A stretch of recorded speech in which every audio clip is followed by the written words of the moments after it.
Boeing test pilot Jason Clements goes through final flight checks in the cockpit of an F-16. Just make sure my switches are set in the right position. The throttle is free and clear. Lights are on. X-ray Tango radio check. There's a strong sense of excitement for this flight. Shortly before takeoff, with the engines whining and a cockpit cooling system blowing at its max, Clements exits the cockpit. He then closes the canopy via a remote switch. Powered up and ready for flight, the F-16 begins to roll down the runway without a pilot in the cockpit.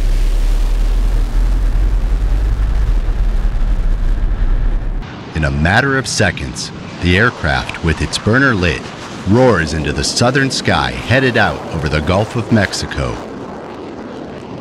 It's the first time ever an F-16 has flown without a pilot in the cockpit.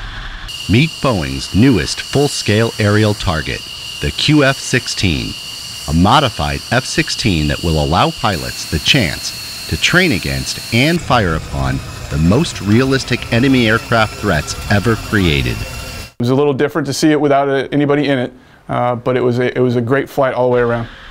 A replication of current real-world situations and aircraft platforms that they can shoot as a target. Now we have a 9G capable, highly sustainable aerial target.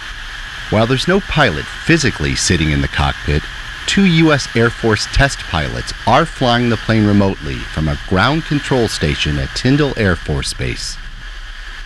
Today, no pilot in the cockpit. It gets you a little more on your toes, on edge, but the flight itself went very well. It went as advertised.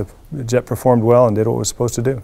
While in the air, the unmanned QF-16 reaches an altitude of 40,000 feet, a speed of Mach 1.47, and engages in aerial maneuvers such as a barrel roll while pulling more than 7 Gs.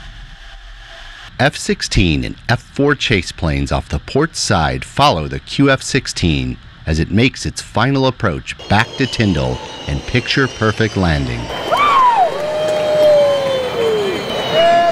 Got the jet in the air, flew great, everything worked great, made a beautiful landing, probably one of the best landings I've ever seen, and stopped right on the center line. So no, it was a great mission. So far, Boeing has modified 6 QF-16s, all of which had been stored at Davis-Monthan Air Force Base in Arizona. In fact, the plane used in the first unmanned flight had been out of service for 15 years.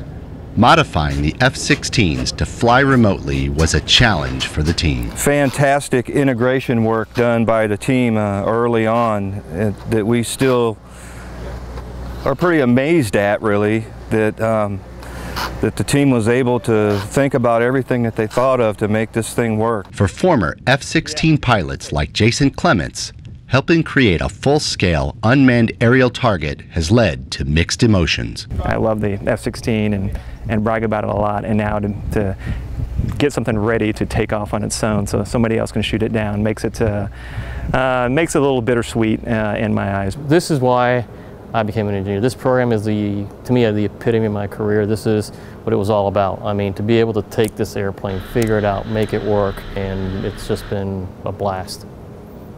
It's cool.